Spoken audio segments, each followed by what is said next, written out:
As grandes descobertas e as grandes realizações registradas na história e que são originadas pelas ações de um ser humano não são explicadas para a população brasileira pelo ponto de vista analítico que põe o foco no potencial do ser humano que realizou as tais tarefas. Assim, é sempre muito difícil para as pessoas mais simples terem acesso às informações a respeito de como os grandes exemplos de pessoas bem-sucedidas nas suas áreas de trabalho conseguiram ser tão criativas, tão inovadoras e ainda por cima conseguiram se tornar ricas com o fruto do seu trabalho, bem como famosas em alguns casos. Em geral, as informações tornadas públicas se fixam nos eventos e nos seus resultados. Alguns analistas mais especializados se fixam em compreender os efeitos desses eventos ou mesmo as suas causas.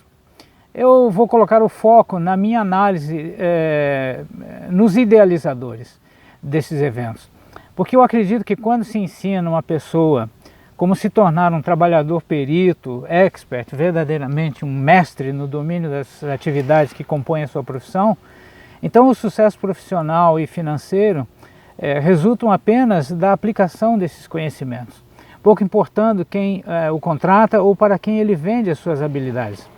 Por essas razões, eu volto a atenção para os idealizadores de eventos importantes, porque eles mesmos servem de modelo a ser seguidos por quem quer aprender como ser treinado para o sucesso profissional e, consequentemente, pessoal e social. Através da minha própria experiência e em alguns momentos das nossas vidas, nós vislumbramos algo que não é ensinado e nem analisado pelos professores nas escolas. Na minha experiência como professor universitário, eu pude confirmar in loco que também na universidade não é ensinado como o aluno, após a sua formatura, deve trabalhar, como deve organizar a sua vida profissional para poder ter sucesso na sua nova profissão. Sobre esse ponto, eu gostaria de chamar a atenção para o seguinte: a universidade é um local para o qual foi proposto o ensino das ciências e não o ensino do trabalho prático.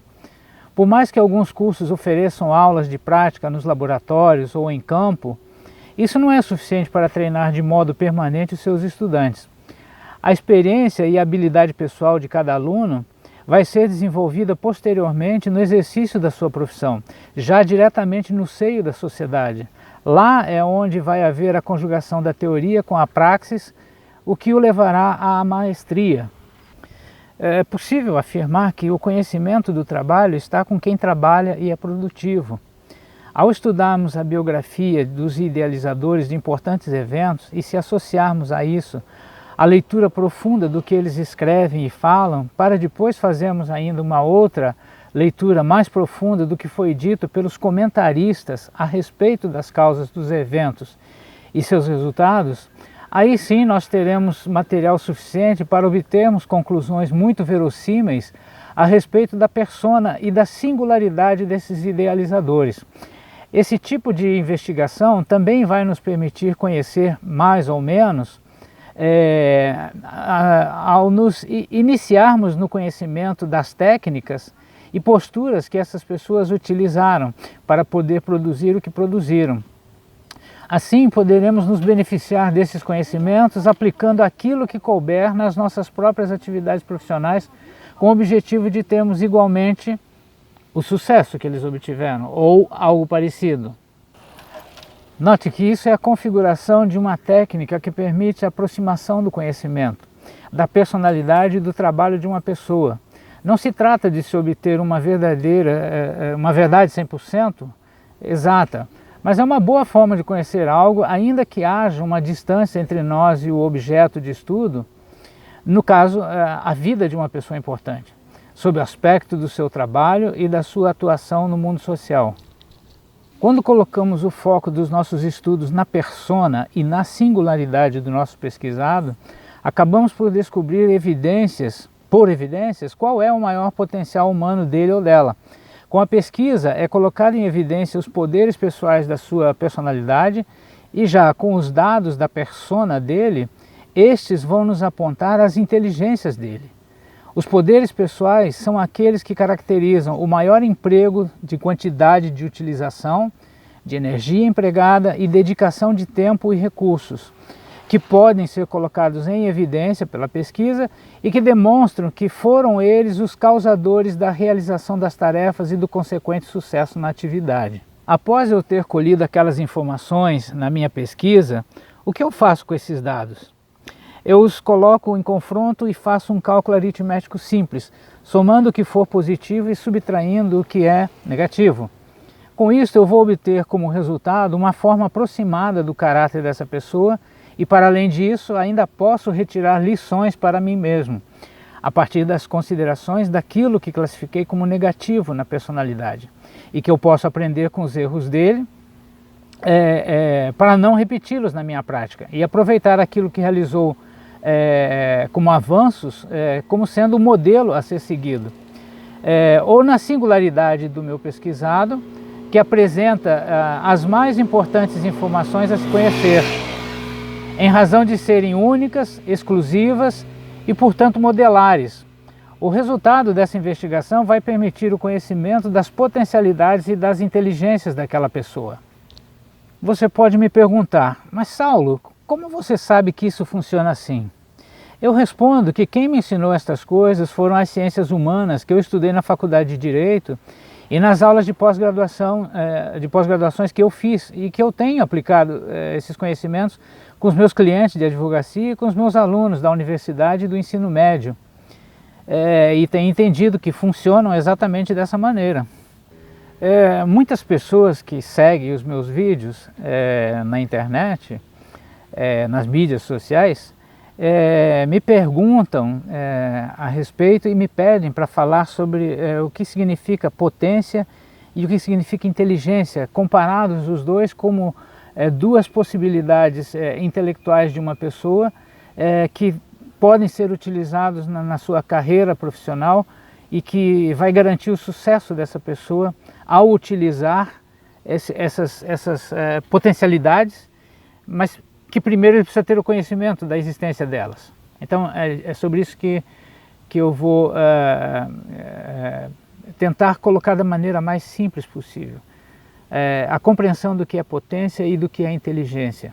Primeiro é preciso separar alguns conceitos teóricos e fazer algumas classificações e ordenar esses conceitos de modo a ordenar o nosso próprio raciocínio para depois fazermos a compreensão do que significam esses dois conceitos de inteligência e de potência. Uma expressão importante da língua latina que nós precisamos conhecer é singulis unus, que significa cada um. A palavra latina personalia significa informações pessoais, ou seja, informações da persona. Persona é uma palavra que também era utilizada para denominar a máscara utilizada pelos atores nas encenações teatrais na antiguidade.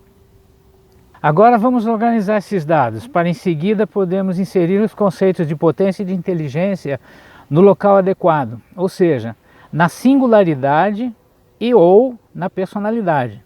O poder humano pode ser classificado de duas formas. A forma pessoal, que é construída natural e biologicamente, é a fonte da construção da nossa singularidade. E a forma coletiva, que é gerada e construída sociologicamente, é a fonte da construção da nossa personalidade. É possível demonstrar que essas duas formas funcionam por esses dois fluxos direcionais, de dentro para fora, é o chamado fluxo interno, e de fora para dentro, ou fluxo externo.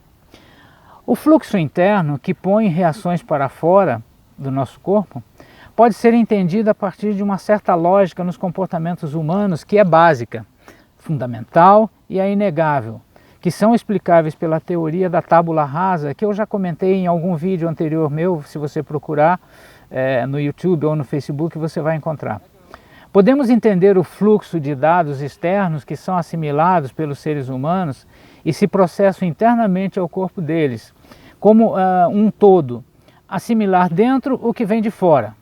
Um grande arsenal de gatilhos lógicos que disparam reações dirigidas para as provocações externas é o mecanismo de relação entre o ser humano e o meio externo. Por outro lado, aprendemos paulatinamente a mostrar as nossas diversas facetas comportamentais para as diferentes situações que vivenciamos no dia a dia, como respostas às demandas da sociedade a nós dirigidas. Essas formas comportamentais seguem uma lógica não automatizada, mas antes sim elas podem resultar de uma logicidade racional ou mesmo de uma fonte emocional hormonal que está na base do nosso estado de humor, ou também chamado de ânima.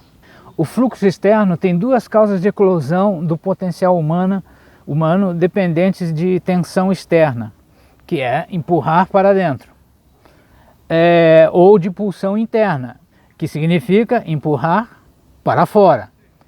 Quando você é colocado frente a qualquer tipo de crise, como uma necessidade, quando você precisa resolver um problema urgente, você está em estado de vulnerabilidade, ou quando está com um prazo exíguo para tomar uma medida, você está em imobilidade, a tensão está vindo de fora e você vai precisar dar uma resposta à sociedade de uma forma direta ou indireta.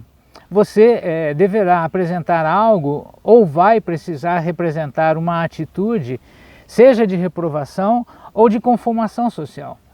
E gostando ou não gostando do que vai fazer, fatalmente você irá fazer. Nos dois modelos, o potencial humano eclode. No caso da tensão externa e na maioria das vezes, a pressão pode ser maior que a sua capacidade de resistência e aí pode gerar estresse e depressão supervenientes. Excepcionalmente, isso acontece durante todo o período em que a relação entre causa e efeito não for quebrada. O poder pessoal é o único meio humano que vai produzir essa quebra, não importa o método usado, mas sempre com muita intensidade, muita absorção de energia mental e desgaste físico. No segundo caso, pulsão interna, a pressão é exercida pelo nosso próprio ser interno, como o nosso organismo reconhece o que é nosso. A pressão é disparada suavemente, compassada com as demandas do nosso projeto de vida, que já foi assumido como nosso e, de certa forma, assimilado na tábula rasa, por acordo mental. E, portanto, sem conflito, sem estresse, com o uso de energia mental otimizada para a temporalidade do projeto. Há cadência e ritmo para todas as tarefas nesse tipo de eclosão de poder humano. Há mais possibilidade de não haver estresse e depressão, dada a normalidade do procedimento com que você age no solucionamento de cada etapa e concomitantemente pela esperança da recompensa a que todo criador de projeto antevê desde antes da criação do próprio projeto. Pela normalidade e coerência como as ações humanas são postas de dentro para fora dele, e com um potencial muito grande de ser a resposta mais adequada às demandas e provocações sociais, é nisso que consiste a inteligência humana. Eu poderia conceituar a inteligência como uma capacidade humana de produzir respostas assertivas e adequadas às demandas do ambiente externo à sua corporalidade. E poderia ainda conceituar potência como a maior medida de força mental que o ser humano emprega nas suas ações externas. Agora é preciso demonstrar como se dá a conexão da potência e da inteligência de uma pessoa com a criatividade e a produtividade. É isso que eu vou fazer agora. Quando estamos introspectivos, podemos estar pensando de duas formas. De forma absorta, que é desgovernada, sem comando, sem inferências. E nisso estamos vivenciando sonhos, desejos, pensamentos obsessivos. Um sinal de que isso está se passando conosco é quando fazemos ações mecanicamente, automaticamente, como se fôssemos uma máquina, como se fôssemos um robô. E a segunda maneira é de forma refletida, que é governada pelo pensamento. Cada ação nossa é resultante de um pensamento que a antecede ou acontece em sincronicidade. Criatividade nasce de um meio termo dessas duas formas, mas precisa de um evento externo para forçar a usarmos estas duas formas em conjunto. A esta situação eu chamo de premência. É quando nos vemos pressionados a fazer algo prático. sob esta condição, nos voltamos para fora de nós mesmos e envidamos esforços na nossa mente, que é o poder, para resolvermos o caso externo. E quando isso é feito com a conjugação dessas duas formas de pensamento, a isso nós chamamos de criatividade. Portanto, a criatividade precisa ser chamada para existir. Ninguém é criativo o tempo todo sem que tenha uma causa de pedir a existência da sua criatividade. A nossa criatividade pode ser suscitada, por exemplo, com o aparecimento de uma crise ou quando temos a necessidade de cumprir com um prazo muito importante. Tão logo a questão que suscitou a criatividade seja terminada, nós retornamos ao nosso estado de dispersão e a noção de controle sobre o ambiente externo desaparece. O nosso sentimento de poder e de criatividade exacerbada se esvai, desaparece. Por conclusão, a criatividade ela é temporária e é casuística. E aqui cabe a seguinte pergunta: se a criatividade é temporária, é possível manter esse processo mental criativo indefinidamente em nosso ser? A possibilidade de mantermos o processo mental criativo indefinidamente em nosso ser, ela existe. E para ser expandida indefinidamente em nosso ser, vai depender do emprego da maior medida de força mental que o ser humano consegue aplicar nas suas ações externas e utilizar para isso toda a sua capacidade humana de produzir respostas assertivas e adequadas às demandas do ambiente externo à sua corporalidade. Esse processo mental criativo normalmente e permanentemente é conhecido como maestria. É um estado mental que pode ser construído internamente de uma maneira especialmente simples. Isso deve ser feito por dois métodos utilizados concomitantemente. Primeiro, a supressão forçada da negatividade, que indica que todos os óbices devem ser suprimidos. Óbices tais como o tédio, como a impaciência, como o medo, como a confusão. E o segundo é a manutenção de um permanente fluxo livre de aprendizagem. O resultado disso será a chamada maestria, que é permanente e definidora do caráter de pessoas que a isso recorrem. Portanto, uma opção de vida e um modo de ser. Um permanente fluxo de aprendizagem. Primeiro, dê curso livre ao fluxo de tempo para você aprender. Não tenha pressa. Segundo, observação constante da realidade ao seu entorno. Terceiro, aceite seguir orientações de especialistas. Reconheça o momento em que você adquiriu fluência nas atividades e passou a dominar as capacidades básicas que lhe permitiu enfrentar desafios inéditos e mais interessantes. E o quinto, note quando você adquiriu confiança na sua capacidade de resolver problemas e de superar as limitações, e se isso foi tudo resultado da sua persistência.